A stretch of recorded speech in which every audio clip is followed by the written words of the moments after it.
결국 올해도 내년도 예산안 법정 처리 시한을 넘겼습니다. 시간이 촉박하니까 소소위에서 예산안을 심의하겠다고 했는데 국회와 정부에서 한 67명 정도만 밀실로 들어가게 됩니다. 공식 기구도 아니다 보니까 회의록도 없고 공개할 의무도 없습니다. 여기서 슈퍼 예산안이라고 불리는 470조 원, 물론 전체는 아니겠습니다만 내년도 예산에 분명히 결정이 되는 겁니다. 이 문제 한번 짚어보겠습니다. 관련 영상 보겠습니다.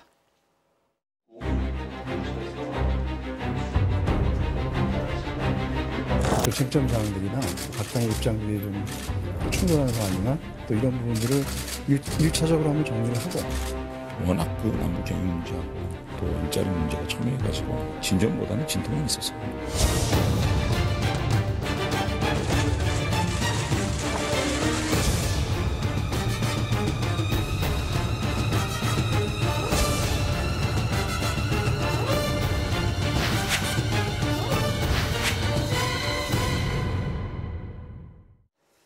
자, 금 의원님, 내년도 예산안 법정 처리 시한이 어제였는데 어제 일요일이었으니까 이제 뭐 오늘까지 처리하면 또 법정 시한 넘겼다 이런 얘기는 안 들을 것 같은데 오늘도 무방하지 않습니까? 여당 의원 입장에서 한 말씀 해주신다면. 이유나 경위에 어쨌건 간에 예산 처리가 늦어지는 거에 대해서 정말 송구스러운 마음입니다. 네. 지금 선거법에 연계돼 있어서 여야 간의 입장 차이가 있고 네. 또 예산 자체의 쟁점으로는 남북 협력 그 예산과 또 일자리 그렇죠. 예산이 네. 문제가 되고 있습니다. 전체적으로 지금 감액에 관한 거는 좀 지나갔지만 증액에 관한 것의 검토가 충분히 안 이루어져 있고 소소위로 가 있는데 하여튼 원내 지도부에서는 지금 최대한 노력을 하고 있고 또 소소위에 들어가 있는 쪽에서도 최선을 다한다고 하니까 빠른 시간 내에 적정한 예산을 통과시키기를 바라고 있습니다. 네, 뭐 그 얘기는 조금 더 이따가 짚어보도록 하고 이 의원님, 여야가 지금 마지노선으로 담는 날짜가 조금 다른 것 같습니다. 지금 뭐 어차피 늦었으니까 별로 뭐 압박감이나 부담감 이런 거 여야에서 모두 다 안 느끼고 있는 거 아니냐 국민들이 그렇게 생각하고 있는 것 같은데 어떻게? 근데 실질적으로 예산안이 제때 처리하지 못한 부분에 대한 여야가 다 부담감을 갖고 있습니다. 네. 또 정부 여당 입장에는 책임지고 빨리 이걸 통과시켜야 되는 부분이고 네. 또 국민들께서 예산안을 민생 문제로 보시기 때문에 이런 부분을 다른 거와 연계하거나 이거를 이렇게 기한을 더군다나 이게 이제 헌법에 정한 기한 아니겠습니까? 이거를 이제 자꾸 만성적으로 이렇게 연계하고 이런 부분에 대한 국민들의 어떤 너무 습관이 된 거예요. 비판이 있다 이런 걸 잘 알고 계시기 때문에 그래서 아마 야당 입장에서 이번 주 안에는 가급적 처리하려고 하지 않겠는가 이런 생각이 들고요. 또 오늘 의장님께서도 가급적이면 일단 오늘 예산안이라 일단 상정해 놓고 일단 정부의 제안 설명을 듣고 그 다음에 이제 정의하고 나서 국회 수정안을 좀 처리하자 뭐 이런 지금 방침을 밝히셨기 때문에 오후에 지금 교섭단체 간의 어떤 그 협상이 지금 어떻게 진행되고 있는지는 아마 저도 방송이 끝나야 좀 확인이 좀 될 것 같습니다. 이게 국회 수정안이라는 게 빠르면 언제 정도 나오는 건가요? 아니 그거는 이제 계속해서 토론을 해봐야 되는 거죠 지금. 네. 예. 지금이라도 만약에 여야 간에 합의가 되면 근데 그걸 가지고 이제 기재부에 가서 예산안을 다시 짜오고 해서 오늘 중에 이론적으로는 통과시킬 수가 있습니다. 다만 그러나 어느 정도까지 합의가 됐는지는 저도 방송이 끝나봐야 확인이 될 것 같습니다. 아까 뭐 일자리 예산하고 남북 경협 예산 말씀하셨는데 네. 가장 핵심은 그 두 가지입니까? 또 있나요? 선거법하고 지금 문제가 있는 거고요. 예산안 자체에서는 그 두 가지가 문제라고 알고 있습니다. 이태규 의원님 보시기에는 어떻습니까? 뭐가 제일 문제입니까? 마찬가지입니다. 어쨌든 지난 2년 동안 54조 원의 일자리 예산을 투입을 했는데 네. 실제로 고용이 더 악화된 이런 부분에 대해서 정확하게 원인 진단을 정확하게 하고 정말 예산이 제때 들어가 있는지 이것이 아니면 단순히 어떤 단기 일자리로 해서 통계용으로 정말 눈수김수 일자리 예산을 만드는 것인지 이런 부분이 있는 거고 그다음에 남북 경협에 대해서 원칙적으로 다 반대하지는 않지만 정부가 지금 사용처를 밝히지 않는 부분들이 있거든요. 이런 부분들은 지난번에도 제가 한번 말씀을 드렸지만 비공개라도 국회에다 와서 보고를 하고 양해를 구하는 것이 좀 맞다. 이렇게 이거는 과거 정부도 비공개로 했기 때문에 우리도 비공개로 하겠다. 이런 논리는 저는 설명하기 굉장히 어렵다. 또 이후에도 지금 아까 여기지만 지금 우리가 유류세이나 뭐 이래갖고 지금 그 세입 결손이 한 4조 원 나오지 않습니까? 이런 부분에서 정부가 좀 명확하게 여기서 설명을 좀 못하고 있는 부분도 있고 또 공무원 일자리 늘리는 공무원 수 늘리는 문제도 아마 야당 입장에서는 수용하기 굉장히 어려운 부분이다. 이런 부분들에 대해서 저는 정부가 조금 책임지게 여당이 좀 책임 있는 어떤 그 수정안 뭐 이런 부분을 좀 야당에 제시할 그런 의무가 좀 있다. 그래야 이런 예산이 좀 원활하게 되지 않겠는가 이렇게 보여지고요. 선거구제 개편안 그 연동시키는 부분에 대해서는 어떻게 보세요? 아까 금 의원님 언급하셨는데.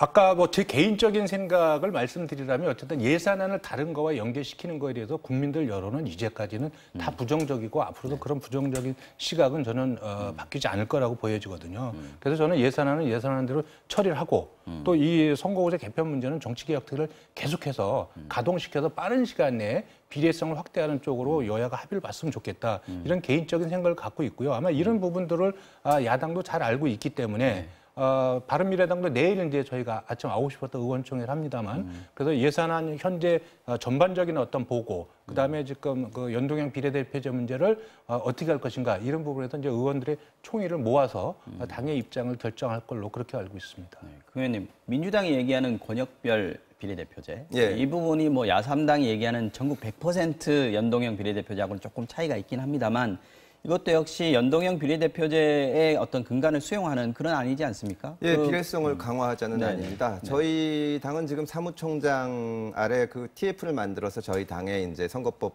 개정과 안을 관련한 만들고 안을 만들고 네네. 정개특위에서 계속 논의하자는 것인데 정개특위에서 지금 선관위안 그리고 도농복합형 그리고 국회의원을 60명 증원시키는 이제 연동형 안을 가지고 논의를 하고 있는 것으로 알고 있습니다. 네. 사실 이 선거제 문제는 당마다 입장이 차이가 있지만 국회의원 한 명 한 명마다 이견이 있기 때문에 대단히 어려운 것은 맞습니다. 그러나 저희도 비례성을 강화해야 된다는 데 대해서는 전혀 이견이 없고 다만 지나치게 이상적인 안만 내놓고 또 안 되는 것보다는 현실적으로 여러 가지 것을 고려해서 가능한 식으로 하자는 것인데 기본적으로 정개특위에서 논의가 되기를 저희도 강력하게 바라고 있습니다. 충분히 예산안하고 별도로 논의할 수 있는 그래야죠. 상황이라고 예, 보시는 거죠? 저희는 그렇습니다. 네. 이태규 의원님도 그에 동의하시는 말씀을 하신 것 같고요. 네. 자, 국회가 법적인 절차를 제대로 지키지 못하다 보니까 소소위 뭐 저는 그렇게 많이 들어본 것 같지는 않습니다. 이게 국회 공식 기구도 아니라고 그러고요. 상당수의 예산이 결정된다. 이게 아무리 정치가 타협이라지만 밀실 예산, 뭐 짬짬이 예산, 뭐 이런 얘기들이 나올 수밖에 없는 그런 상황이지 않겠습니까? 이 의원님 어떻게 보십니까? 뭐 아무래도 모든 부분은 공식 단위에서 논의되고 그것이 공개되고 투명하게 정리되는 게 가장 좋다고 생각을 합니다. 그러니까요. 근데 이제 예산이나 뭐 법안 모든 거를 포함해서 다 충분하게 소위나 또 상임위에 논의가 됐는데도 불구하고 이것이 정치적인 관점의 차이로 사실 정치적인 어떤 타협에 이루는 그런 사안이 발생할 수 있습니다. 그렇기 위해서 저는 이제 소소위나 아니면 당 지도부 간에 모여서 이런 걸 논의할 수 있다고 생각이 들지만 네. 이제 국민 혈세를 다루는 부분에서 조금 관점이 다를 수 있다고 생각이 들거든요. 저는 그래서 소소위에 결정을 하더라도 그 결정 과정의 배경이나 이유나 이런 부분들이 나중에 충분하게 다 언론에 공개되고 국민들한테 설명할 수 있어야 된다. 저는 이렇게 생각이 들고요. 네. 그래서 이제 정부나 입법부, 사법부도 다 마찬가지입니다. 이렇게 이제 행정편의주의나 비밀주의 이런 부분은 이제 아주 국가 안보와 밀접한 관련이 없는 사안은 다 이제 공개되고 이제 고만해야 된다 이런 생각을 갖고 있죠. 좋은 말씀이신 것 같아요. 지금 뭐 예전에는 쪽지 예산이라 그랬는데 요새는 뭐 카톡 예산이라고 얘기를 한다 그러는데 이게 의원들 개인 입장에서도 몇몇 의원들만 뭐 여야 뭐 간사라든지 아니면은 뭐 좀 중진 의원들이라든지 이런 분들이 민원성 예산들만 좀 처리되고 다른 의원들은 좀 오히려 소외되는 거 아니냐 이런 불만들도 있을 것 같은데 이거 근본적으로 좀 바꿀 수 있는 방법은 없을까요? 꼭 그런 측면에서만 불만이 있는 것은 아니고요. 또 중진이 아니더라도 재주 있는 분들은 지역 예산을 많이 반영을 시키는데 그렇죠. 이태규 의원님 말씀하셨듯이 이게 제도 밖에 있는 것이라는 것도 문제고 또 공개가 안 되는 것이 큰 문제입니다. 사실은 법안 심의 같은 데서도 전체 회의가 이 비효율적일 때는 소소위를 할 때가 있습니다. 예를 들면 국민연금 같이 이제 첨예한 사안에서 작은 단위를 두고 하기도 했는데요. 문제는 이게 예산할 때마다 소소위를 계속 하게 되다 보니까 몇 사람이 들어가서 이걸 결정하는 소소위가 열리는 것을 당연시하게 된다는 겁니다. 그러면 예결위 전체 회의나 또 소위 같은 것을 중요시하지 않게 되고 여기서 모든 것이 결정되게 되는데 그것이 큰 문제고 그다음에 이태규 의원님 말씀하셨지만 어쨌든 필요에 의해서 그런 게 되더라도 반드시 그 뒤에 공개를 해야 됩니다. 그래야 어떤 면에서 무엇이 쟁점이 됐고 어떻게 타협을 했고 어떤 식으로 처리가 됐는지를 국민들이 알게 돼 있는데 지금 소소위는 그런 게 공개가 안 돼 있기 때문에 불필요한 오해를 불러오고 말씀하셨듯이 쪽지 예산 같은 그런 그 논란이 없어지지 않는 것입니다. 아니 그러니까 이게 예결위를 따로 만들고 굉장히 많은 숫자의 의원들이 참여를 하고 말이죠. 예. 그리고 여야 간사도 따로 정해놓고 이런 이유가 그만큼 예산안 심사가 국회에 아주 굉장히 중요한 기능 중에 하나이기 때문에 그런 건데 그러면 소소위 같은 게 뭐 이렇게 필요한 이유는 의사결정을 좀 빨리 하겠다, 속도감 있게 하겠다 이런 필요성 때문에 소소위를 만드는 걸 텐데 그렇다면 소소위를 좀 공식화시키는 방법은 없나요? 그렇게 되면 안 되나요?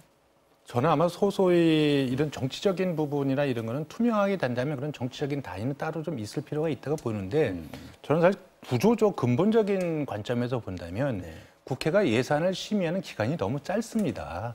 실질적으로 한 달여 국정감사 끝나고 한 달 정도에 전체 예산을 상임위하고 예결특위하고 다 다뤄서 이거를 한 470조를 다루다 보니까 이게 부실 심사가 될 수밖에 없거든요. 저는 그래서 아주 일찌감치 결산도 저는 그 해 상반기에 처리하고 그다음에 저는 이제 상반기 넘어가면서 사실 예산 예비 심사부터 시작을 해야 된다고 보거든요. 그래야 저는 그 혈세가 한 푼도 허투루 안 쓰게 또 국회의원들이 책임감을 가지고 심사할 수 있지 지금처럼 이렇게 한 달 반 만에 무조건 이걸 처리해야 된다 이런 식이라면 저는 이런 문제는 계속해서 발생할 수밖에 없다. 이런 정부가 미리미리 좀 준비를 해가지고. 그런데 이제 그게 이제 많이 헌법상에 충분했으면 이제 제출 기한이 있고 뭐 이래서 이런 부분을 저는 구조적으로 좀 다 바꿀 필요가 있다 이런 생각을 좀 갖죠. 지금 그 예산안은 법정 시한이 되면 자동 상정이 되기 때문에 사실 여당이 과반수가 넘으면은 여당은 걱정할 게 없습니다. 그냥 정부안이 올라오니까요. 근데 다만 그렇지 못한 상황에서 이것이 시한에 쫓기니까 야당에서도 예산안과 다른 것을 연계시켜서 정치적 협상을 하려고 하고 여당에서도 뭘 하나 주더라도 예산을 통과시키려고 하고 그 과정을 공개하기가 어려운 겁니다. 그래서 여야 간의 예산 문제는 이태규 의원님 말씀하셨듯이 충분한 시간을 가지고 검토를 할 수 있게 해주고 다만 예산과 다른 정치적인 문제를 연계시키는 것은 하지 않고 이런 식의 합의가 이루어져야 할 것으로 봅니다. 네, 남은 시간 동안에 자유한국당 원내대표 경선 소식 좀 알아보겠습니다. 이 의원님 뭐 복도에서 좀 들리는 얘기가 좀 있습니까? 그거는 뭐 아직은 구체적인 거 없고 다만 이제 언론상을 본다면 사실 이렇게 어떤 뭐랄까요 뚜렷한 주자도 그때 또 새로운 비전도 없다. 그래서 이제 이런 말씀 좀 자유한국당 의원님들이 이제 어떻게 말씀하실지 모르겠지만 자유한국당 고질적인 부분이 뭐냐면 늘 새로움이 없다는 것입니다. 그래서 이번에도 결국은 이제 그런 새로움이 없는 상태에서 모든 분들이 이제 다 개파불식하고 통합을 외치지만 사실 내용을 따지고 보면 친이와 친박으로 나눠져서 이 부분들이 이제 합종연행으로 지금 선거가 치러지고 5분인가 이렇게 출마하시겠다고 하는데 최종적으로 과연 이제 어떻게 합종연행을 해가지고 최종적으로 후보 등록을 어떻게 할지 그거를 보게 되면 이제 어느 정도 판세가 조금 보이지 않겠는가 하는데 현재 상태에서는 뭐 뚜렷하게 누가 우위다 뭐 이런 부분들에 대해서 지금 판단하기 좀 어렵다고 보여지는 거고요. 다만 이제 적어도 합리적인 어떤 중도나 보수 입장에서 보면 뭔가 통합이나 이런 것도 중요하지만 뭔가 변화나 혁신이나 이런 거를 좀 누군가가 주창하고 나오시는 분들이 계시면 좋은데 그런 이제 메시지들이 전혀 없다고 보니까 실질적으로 이것은 보수의 어떤 통합이나 뭐 이런 부분들을 외칠 수는 있겠지만 이 자유한국당으로서 마음이 떠난 보수들의 어떤 마음을 다시 되돌릴 수 있는 다시 관심을 가질 수 있는 그런 원내대표 선거는 사실 현재 입장에서 좀 실패하고 있는 것이 아닌가 이런 생각을 좀 갖게 됩니다. 저는. 지금 공식적으로 출사표 던진 분이 한 5분 정도 되는 것 같고요. 예, 그렇게 들었습니다. 당 내에서나 정치부 기자들 얘기를 들어보면 나경원 의원하고 김학영 의원 두 사람의 양강구도다 뭐 이런 얘기도 있는데 김영우 의원 저희 패널이라서 이런 말씀 드리기가 좀 죄송스럽긴 합니다. 저희도 나중에 누가 되실지 모르기 때문에 지금 함부로 말씀드리기는 어렵습니다. 근데 이번 원내대표 선거가 어차피 내년 초에 있을 자유한국당의 당권 선거하고 이렇게 연결이 돼서 진행이 될 텐데요. 그렇죠. 이태규 의원님도 말씀하셨지만 저희 입장에서도 자유한국당이 좀 혁신하고 새로운 모습을 보여주는 것을 바랍니다. 오늘 이 자리에 와서도 뭐 여러 가지 문제로 사회자한테 비판적인 질문도 듣고 했지만 저희도 그 과정을 통해서 비판을 받고 혁신하고 하려면은 야당도 건강한 비판을 하고 건강해져야 되는데 지금 이미 지나간 탄핵에 대한 평가를 놓고 싸우고 또 개파 간의 갈라져서 갈등을 하고 하는 모습을 보면 아직까지 야당이 제대로 혁신을 못하고 있지 않나 하는 걱정이 들고요. 이번 원내대표 선거하고 당권 경쟁을 거치면서 좀 저희도 긴장할 수 있게 건강한 비판을 던져주는 야당으로 거듭나시기를 바랍니다. 지금 원내대표 경선 주자들이 박근혜, 이명박 두 분에 대한 사면 얘기 벌써 하고 있고요. 예. 태극기 부대 끌어안아야 된다는 얘기 거의 뭐 공통적으로 하고 있는 것 같은데 이 부분에 대해서는 어떻게 보세요? 현실적으로는 지금 태극기 부대가 밖에서 움직이는 상당한 조직이기 때문에 무시할 수 없다는 걸 저도 이해는 합니다. 근데 그런 논리로 가다 보면 결국 자유한국당은 집권을 할 만한 야당이 되지 못하고 거기서 머무르고 말 것이거든요. 어떤 사람이든지 나와서 혁신하자고 해서 새로운 모습을 바꿔나가야 되는데 이미 지나가고 국민들이 다 판단을 하신 탄핵 문제라든가 과거 정권의 문제 또 태극기 집회하시는 분들을 하고 같이 가려고 한다면 혁신은 어려울 겁니다. 이게 자유한국당 원내대표 선거 끝나면 바른미래당에서 의원들이 움직일 거다 이런 얘기를 나오고 있는데 이 부분 그거는 저는 뭐 한참 더 후의 문제라고 아직 보고 멀었습니까? 현재 자유한국당의 어떤 스탠스를 본다면 이 쉬운 문제는 아니겠다. 왜냐하면 그런 부분에 바른미래당의 많은 의원들이 동의하기 어렵다고 보여지거든요. 그래서 지금도 다 이것이 선거 때 친이 친박파 좀 얻으려고 지금 이제 저런 말씀들을 하시는 것 같은데 저는 그거보다는 오히려 정말 왜 그 대통령 탄핵 사태까지 오고 또 왜 정권을 빼앗기고 여기까지 와 있는지 이런 부분에 대한 깊은 성찰을 담은 메시지 그리고 앞으로 그래서 우리는 어떻게 가야 된다 이런 말씀을 하는 그런 원내 지도부 선거가 됐으면 하는 그런 걸 아마 많은 국민들이 좀 바라지 않겠는가 이렇게 생각합니다. 네, 자유한국당 원내대표 선거 결과가 보수통합 움직임에도 어느 정도 미칠 영향이 있을 것 같기는 합니다. 정확한 날짜는 아직 안 정해졌는데 김성태 원내대표 임기가 11일까지니까요. 대략 한 열흘 정도 남은 것 같습니다. 가급적 이 자리에도 후보들 모시는 시간 갖도록 추진을 한번 해보겠습니다. 자, 오늘 말씀은 여기까지 듣겠습니다. 와호장룡이었습니다. 두 분 고맙습니다. 감사합니다.